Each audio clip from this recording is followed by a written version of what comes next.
Welcome to our show, number 491, this Thursday, February 13th. And hi, gentleman Jim Duncan. Hi, Carol. How are you today? Just great. And you know, 13 is our lucky number here at 23 South 9th Street. It's also the number of an address that you give our viewers every evening. 13 South 10th Street. Almost got you. That's the home of Lemon's Florist, who provide us with the beautiful roses, and we're delighted to have them with us today on this eve of Valentine's Day. It's also the eve of a very important anniversary in the life of Centerville's oldest citizen, and we are so proud and happy to have him in our studio here today. Seated in the center chair, we welcome Oliver McGraw, who will be celebrating his 100th birthday tomorrow, February the 14th, and it's going to be Oliver McGraw Day in Centerville, Indiana. Hey, let's have a little fanfare on that, Jim. Yes. We're pleased to have you here, Mr. McGraw. And his chauffeur and companion here today, his eldest of 4 sons, Reverend Eugene McGraw, retired missionary, and welcome to you, sir. All right, you know, it's Thursday, and for our regular viewers, you know, we always start off on Thursday with a visit from Carrol Longer and some cute little puppy that she brings with her from the animal welfare shelter. And look what we got today. Hi, Carol. Have anybody heard any of your introductions with this going on? She wants down to play is her problem. Say, Yeah. She's got your microphone undone, too. I know it. Yeah. I figured she would. Lovey-dovey. How about that for Valentine's Day? Yeah. Tell us about that little puppy. Well, she's about 6 weeks old. She's mostly collie, at least half collie, and still a baby yet. She will have to have anytime anyone adopts a puppy that's 6, 7 weeks old, it should be fed, for example, about 4 times a day, and things like that, because they're still babies, just like we feed babies. They have to be fed more. Yes. It really would be excellent if everybody get up at 2 in the morning and give them their 2 o'clock feeding, but I don't think that happens very often. Come on, baby, look out there. Yes. Yeah. Oh, she is sweet now. Is she a doll? With a red ribbon around here. Oh, she'd make a lovely Valentine. Yes. If you're still looking for a Valentine, we just think we got the answer here. Yes. Somebody loves you. Somebody loves you. She wants to get down and play is what it is. We had her down on the floor letting her play, and she wants back down. How about that? Don't you, huh? Well, now, Yes. how long or what are the hours at the shelter? Oh, Is we're someone- open from 10 in the morning until 5 in the evening every day but Sunday. And we have lots of puppies, and of course, we're very low on cats. If anyone has kittens they need to find homes for, we have no kittens at all. And we have lots of people wanting kittens. And we got some nice dogs in the back, too, all kinds, big dogs and everything else. What's the matter, baby, huh? Yeah. Translated, that means give me a home. Yeah, and let me down, let me play. Yeah, you've been playing with the rest of the pups all morning. Yeah. Got teeth like needles. Yes, you have. Oh, I gee. bet Mr. McGraw's had lots of puppies like you. Just think of the number of puppies you could have in 100 years. My word, it'd be marvelous. Yes, I've always liked fox terriers too. We had one that lived to be 20 years old. You know, that's an odd thing about fox terriers. About the only ones that we can get to adopt a fox terrier is generally someone, well, how'll I put it? I don't like to use the word elderly because as long as anyone wants a dog, I don't think they are elderly. But my generation and up, let's put it that way, are the only ones that really appreciate the qualities of a fox terrier. Yeah. I don't know about that. You're no fox terrier, are you? Well, now, we're partial to collies at our farm. And Yeah, I well, like I like them. My to trouble get is that I don't know of there's only one breed of dog that I don't like, and I won't mention that because it'll make, it's a guard dog, and I am afraid of them. But not German Shepherds. I like German Shepherds very much. But I once got chased by one. I expect that's why I'm afraid of. But there isn't any dog. They all have some quality that I like That you like, enormously. yeah. But we're taking up your time. Well, I appreciate your coming, Carol, and Well, bringing that cute little puppy. And we if there's appreciate somebody having us. watching the show who would like to make a home for this dog or some of the others out at the shelter, please give them a call at the Animal Welfare Shelter on Chester Boulevard. That's our visit with the Adoptables for today.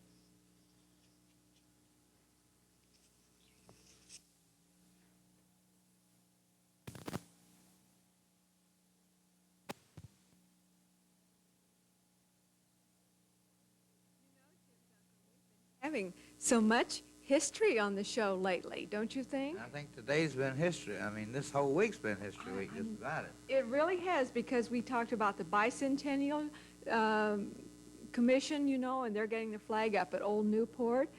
Then we talked about Lincoln's birthday and the Civil War. And now we're going to be reminiscing over the past 100 years again. So it's real interesting. It's just too far to think back, really, because young squirts like us don't know what that is. Listen, have you got some music that would be appropriate for the show today? I'm going to do some songs that was popular back in his era. The Sidewalks of New York and Bicycle Built for Two. All right, and we're going to dedicate this to Oliver McGraw, and we'll be back to talk with him after the music and a special announcement.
My guest today is Oliver McGraw, who was born February 14th, 1875 in Howard County, Indiana. Now, right there, I'm stumped, Mr. McGraw. I'm not real sure where Howard County, Indiana is. About 15 miles this side of Kokomo. Up north. Oh, yes. Okay. And were you the oldest child in the family? No, I have 4 brothers older than me and 2 younger, but I'm all that's left. You're the only one still living in the family. How did you get down to this area, Wayne Well, County? My father was born and raised right down around in Fayette County, east of Waterloo. You know where Waterloo is? I've heard of Waterloo. Yeah, well, he was born and raised there, and he had a brother out in Howard County, and he got at him, come out there, and he went out and stayed 6 years and come back home. Back home to Fayette County. That's All right. Was your dad a farmer? Yeah, always farmed. And so you grew up in the farming? I farmed till I was 26 years old. And then when did you come to Wayne County? The last week in August 1920. Does that seem like a long time ago? Well, yes, it couldn't help it. Okay, and when you came to Centerville, you were farming there, right? Yeah, you see, I bought that farm's out to Centerville. And that's where you raised your family? Well, yes, mostly. Okay. Then after what, 20 years, you retired from farming? But I farmed about 25 years, and then when I got to be around 65, I went back to my old trade. I learned the harness trade in Connersville in 1903. And I run a harness shop in Falmouth for 10 years. And then I quit that and farmed a while, you know, and then when I got to be old enough to retire, I just retired to my harness shop in Centerville. I worked at the harness trade till I was 96 years old. And then you retired again? Then I retired again. Most people think they're fortunate if they retire once, but here you have retired twice. Oh, my goodness. Now, is there some secret to longevity? What do you attribute this? Well, I've joked you before and told you all you had to do is just keep breathing and you'd get there, you know. Just keep breathing. That's all. Now you know Mr. McGraw's secret for getting to be 100 years old. Keep breathing. Well, now, let me ask you, is the harness making trade what you really enjoyed best? Yes, I just enjoyed that more than anything I ever done. I can remember visiting your shop there it was South First Street in Centerville, and you always did lots of work for the 4-H boys and girls in their horse and pony clubs. And it was a real popular place. I also recall that there were no electric lights in there. Now, what was your theory about that? Well, I could do enough work while it was light without working by night, so I just... You always figured when the sun went down, it was time to quit work. There's always quitting time in the country, you know, when the sun went down, so I just done the same in my shop. And the shop is still intact and is being preserved by a very dear friend of yours. Dick Marxell's got it all fixed up nice, and he says when he's done with it, he's going to give it to the museum. Yes. Yeah. Yeah, because the harness making trade is sort of one that's fading from the scene. I wouldn't say that, but the harness makers are. There's no harness makers anymore. The people that know how. There's the people calls me up yet and wants to know where they could get some work done. Is that right? Yeah. Well, certainly you were a master of that art, Mr. McGraw, and I know you enjoyed doing it. I enjoyed it, and I just enjoyed the people coming in and visiting. That's what I miss worse than anything else since I quit. Was the... Well, now, I know that you enjoy people, and with the viewers, I will share the fact that there was a dinner, church-related dinner in Centerville on Tuesday night at the Centerville United Methodist Church. Now, understand lots of people came to that, right? Well, our preacher said there's right to 100 there. I'm going to ask your son, Eugene, to tell us about that, because I can tell, Mr. McGraw, you're just kind of shy. You wouldn't tell me how nice and big and everything it was. How did the party go at the church the other evening? It was a very nice party. About 100 people, a carry-in meal, and of course there was more food than we could possibly manage for the evening. We lost count of how many times we went around the tables. There was a big birthday cake that was very nicely decorated. Did it have 100 candles? No, there wasn't room for 100 candles on the cake, so we changed the procedure. We were each given a small candle, and we all lighted our candles, made a big circle around the room and lighted our candles, and then we all blew them out together. That's nice. I expect you could use some help on blowing out all, 100 candles, that's kind of, but with everybody sharing in the celebration. That's quite a few candles, isn't it? Well, I guess so. It couldn't happen to a nicer fella. Couldn't happen to a nicer fella.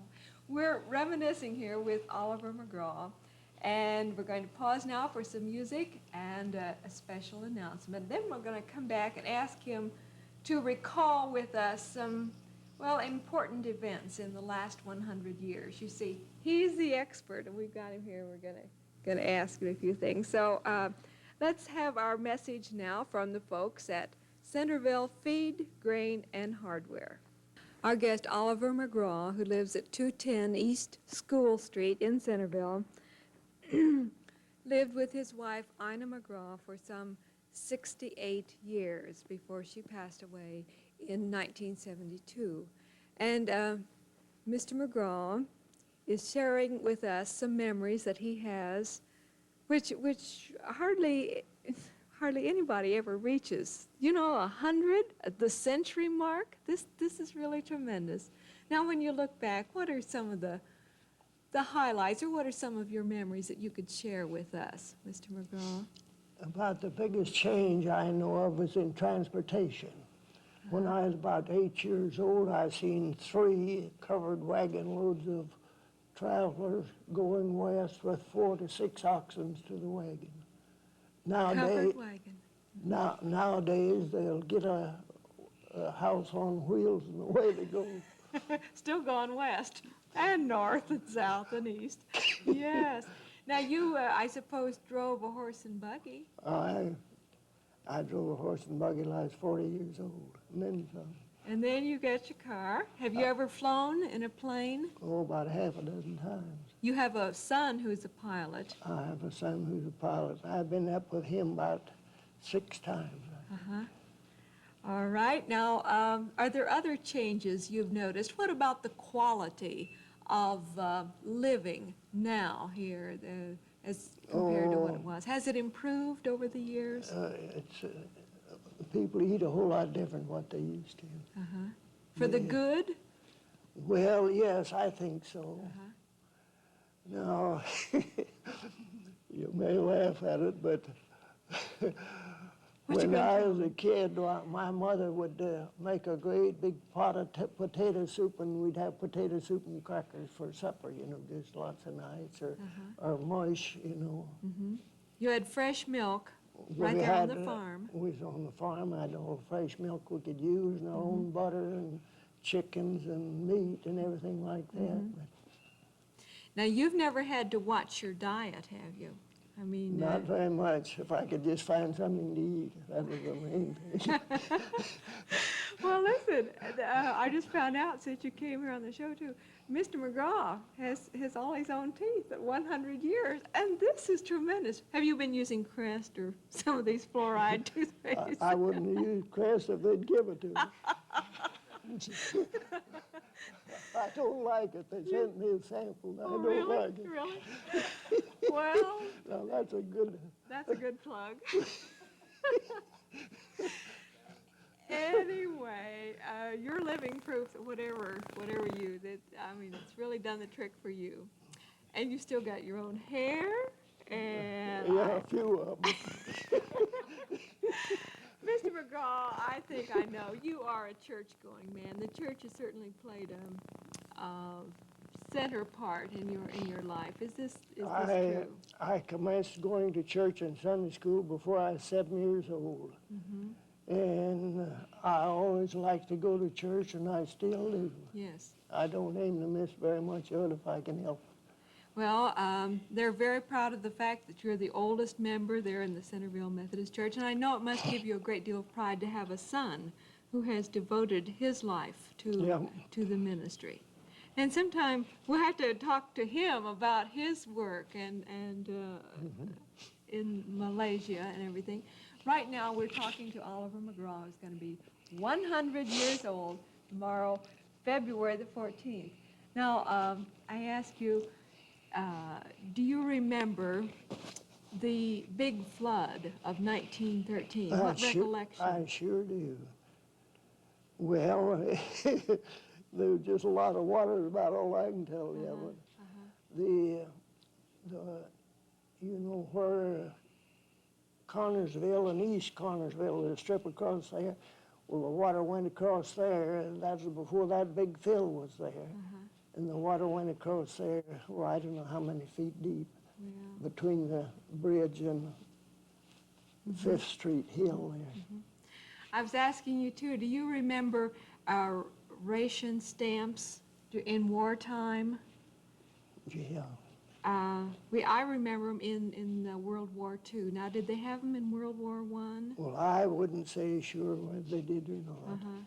but I know they did. I know we had them at one time, either the first war or the second one. All right. Do you ever recall gasoline being as high as it is now? No, I never heard tell of being the highest here. And I guess you have seen depressions come and go and recessions come and go, and we always kind of weather the storm. In 96 or 7, they called it the Cleveland panic. That's long before your time. Yes. Well, that is the first panic I ever heard tell of. And Well, certainly it's been fun here on this show, and I can't believe our time is gone now. Talking and reminiscing with you, Oliver McGraw, about your 100 years.